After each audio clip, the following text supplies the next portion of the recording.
Hi,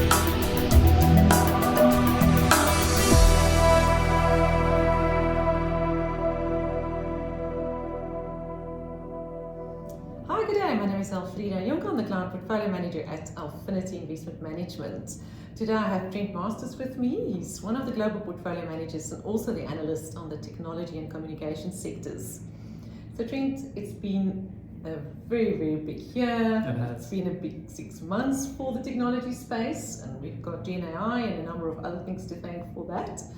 Now that we're at the cusp of a new reporting season, there's high expectations that's looming. What are your sort of overarching thoughts? What will you be looking at during this reporting season? Yeah, no, thanks, Elfreda. You are right. Another exciting reporting season bearing down on us very quickly, as always.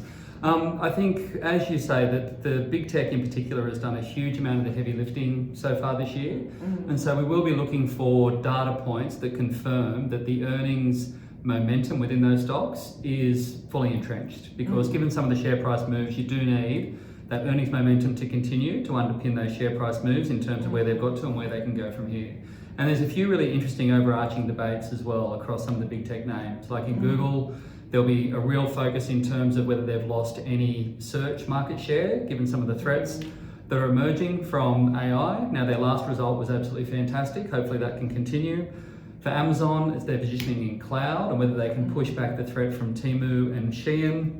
In Meta, they've gone from the year of efficiency to this year it's more of a year of inefficiency as they spend for AI, so seeing how deep and how far that might run. And then in Apple, there'll be a big focus in terms of, are we actually on the cusp of an iPhone upgrade cycle, given the AI capabilities they announced in their WWDC about a month or so ago. Okay, so lots of different trends to look out for. So if we focus a little bit specifically on AI, and there are obviously a number of names that's benefited a huge amount, and that's early beneficiaries and also sort of midway beneficiaries now. What will you be looking out for those names specifically? Yeah, again, like the big tech names, we need to be able to see that earnings momentum continue. You've got Nvidia this year up 160%, SK Hynix, the HBM player, up about 60%, even ASML up 50%. So you need to see that earnings momentum continue. I think there'll be one really key data point to keep an eye out for, and that will be the CapEx expectations at the big cloud players. At the last result, their CapEx intentions for this year are up 40% on last year. The expectations are that they'll be up strongly again in 2025. And all of the pre-reporting season channel checks that we've done, all the way through the supply chain down in Asia, indicates that the momentum in terms of that AI spend is well entrenched. But we will need to see that come through in terms of earnings to make sure that the momentum in those AI stocks can be underpinned and continue from here.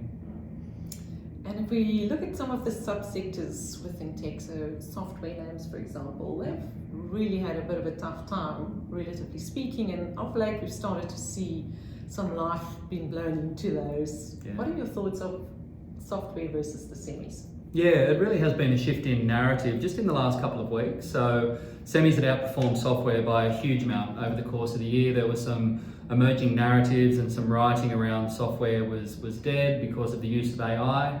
You could delineate some of that value because it was easier to create, and it felt like that went a little bit too far. Now you've had the big swing in the narrative back the other way in terms of semis outperforming software by such a degree that software is looking cheap. And so again, I think what we'll need to see this reporting season, this will be a good chance to have a look at the actual data underpinning that narrative. So in the last reporting season, we saw Salesforce and Workday both have misses, and that's what fed into that whole software facing some difficulties. I think my thesis going in is that all the trips that I've done this year and talking to companies is that AI spend, it's crowding out all the other tech spend, and the tech spend in general isn't really going up.